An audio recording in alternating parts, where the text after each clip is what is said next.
Hi, this is Miss Wright, and I am going to go over Death of a Salesman and the Marxist lens.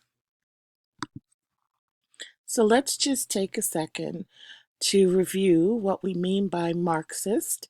It's named after Karl Marx, and Marxist critics are interested in how the lower or working classes are oppressed in everyday life and in literature, how they're represented in literature. This school of critical theory focuses on power and money in works of literature. Who has the power or the money? Who does not? And what happens as a result? So, as we're reading Death of a Salesman, we should definitely keep in mind um, what's going on in terms of economics in this story. Willie talks about how much money he makes, how much money Biff makes. Happy talks about how much he makes. We see different people in from different strata of life. We see Charlie and Howard as businessmen, people who own companies and have employees. And then we see people like Willie who are the employees and how are employees treated. Um, okay, so let's take a look at a few passages from the early part of Death of a Salesman and see how the Marxist lens applies. So on page 16, Willie says, there's more people. That's what's ruining the country. Population is getting out of control. Competition is maddening. Smell the stink from the apartment house and another one on the other side. So here I've underlined the competition is maddening. And what Willie is talking about is competition to make a living. We live in a capitalist society, which a lot of people find very good, but one of the downsides of capitalist society is that there are winners and losers. So there are people who are able to amass great amounts of wealth, but there are people who are also kind of uh, downtrodden by society. The people who end up at the very bottom, unable to make a living because they have um, there's too much competition. They're not able to get enough money for either their product or their service in order to make a living. And that's Willie. Willie right now is struggling just to put food on the table. He's working on straight commission. He has no base salary. And so if he doesn't sell, he doesn't bring home a paycheck. And that's where he is right now. So when he says the competition is maddening, it's that whole idea of being in a rat race, we call it. And who wants to be a rat in a rat race? It's dehumanizing. The competition is dehumanizing, and he feels a tremendous amount of pressure on him because he's not able to bring home enough money to meet his family's needs. Okay? So that definitely relates to the economics in this story and its effect on the characters. You can tell from this excerpt that Willie feels a tremendous amount of stress. Later on, Biff says, it's a measly manner of existence to get on that subway on hot mornings in the summer, to devote your whole life to keeping stock or making phone calls or selling or buying, to suffer 50 weeks of the year for the sake of a 2-week vacation. So here Biff is talking about what life is like for the average worker in the city. And he calls it a measly manner of existence, meaning it's a lowly way of living, a lowly way of eking out your life. Is to have to get up every morning, get on the subway. It's hot in the summer, and then you work your whole life. What are you doing your whole life? You're keeping stock. That's your inventory. You're doing inventory.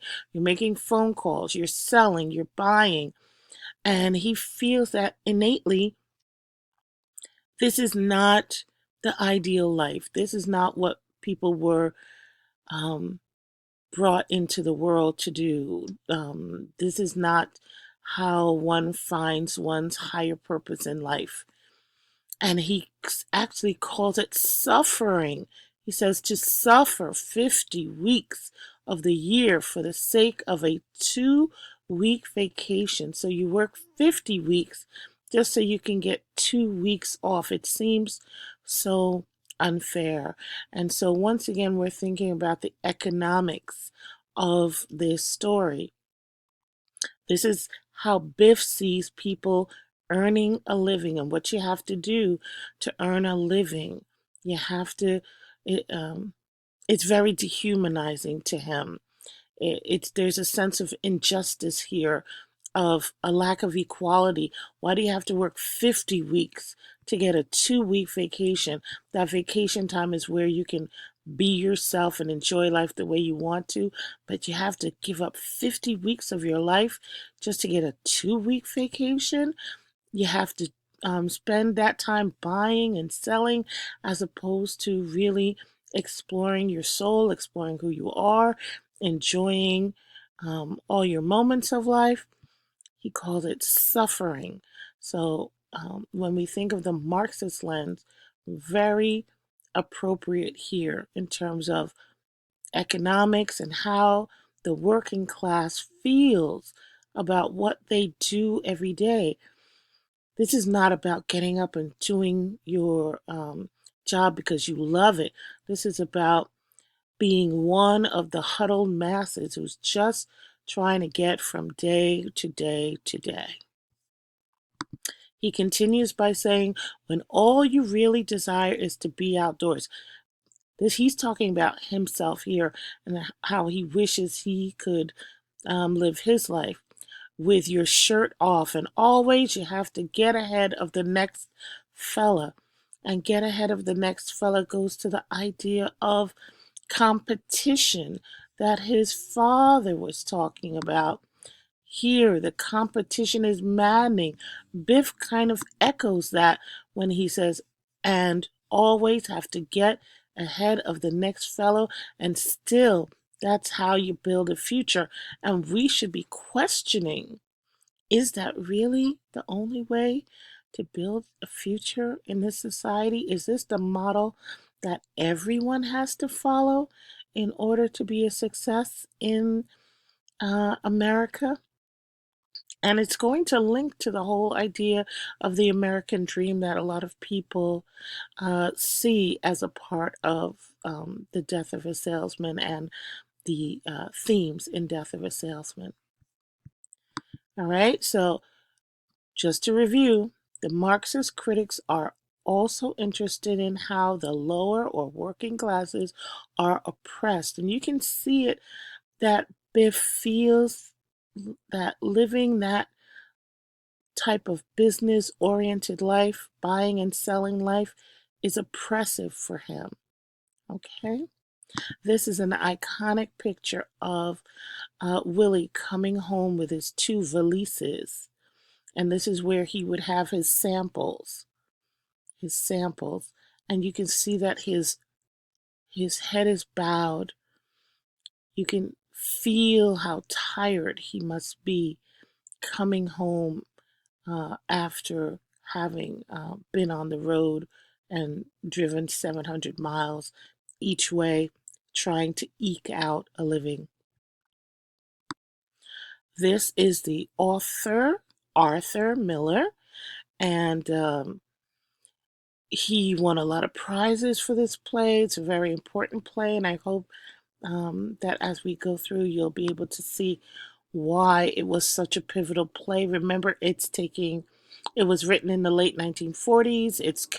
It's contemporary to its time, meaning it's set in that modern time period. So the audiences that went to see this play at that time, this was something new for them, and it was something that was relating to their everyday lives. Okay, so let's continue.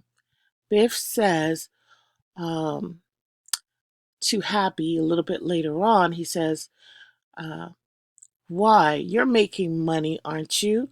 Happy says, all I can do now is wait for the merchandise manager to die, and suppose I get to be merchandise manager. He's a good friend of mine, and he's just built a terrific estate on Long Island, and he lived there about 2 months and sold it, and now he's building another one. He can't enjoy it once it's so. Happy is talking about people who, even those who are successful in the capitalist society, people who are managers, somehow their success is hollow. They have enough money to build not a house, but an estate. And yet, when they move in, they can't enjoy the fruit of their labor. They wanted to get rid of it and build another one. So there's always this idea of wanting more, more, more, which is a very dangerous part of capitalism because it's almost like a fever, a compulsion in the American psyche to always want the new thing, the next thing. And you spend your life acquiring things and you end up with a whole lot of things. But what about your internal acquisitions? What about the things of the mind? What happens there? Okay. Finished. And now I know that that's just what I do. I don't know what the hell I'm working for. Sometimes I sit in my apartment all alone and I think of the rent I'm paying and it's crazy, but then that's what I always wanted, my own apartment, a car, and plenty of women, and god damn it, I'm lonely. You'll also notice later on who else describes himself as being lonely? It's Willie. So Happy and Willie are a lot alike in this play. But what's important here in terms of Marxism is I don't know what the hell I'm working for. Happy is part of the working class. He aspires to be part of the management class. And but he doesn't know why. He doesn't know why he's going after this. He doesn't know why he desires it. It's like he's been sold a bill of goods in terms of this is what you must be, this is what you must want. And a lot of young people feel this way. They're told what they should be, they're told what they should want, but deep down they don't know why. They don't know why they should want that, why they should spend their whole life trying to pay off a mortgage or send kids to college. Isn't there something more to life than that? Okay. Um, Biff says later on, Happy, the trouble is we weren't brought up to grub for money. So here's talk about money again, but he describes it as grubbing for money, like being subservient for money, bending low for money. Okay. Happy later on talks about um, his boss making $52,000 a year and how his boss is respected when he comes to the door. And that's what Happy wants. Happy wants to be able to show his bosses that he can be just as good as them. And this is all about money and how people aspire to make money in order to be respected by others.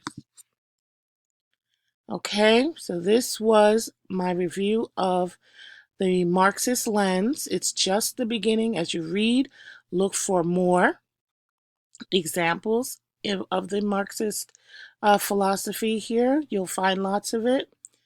And that was my take on the Marxist lens and Death of a Salesman. please try to subscribe. Shout out to my awesome students.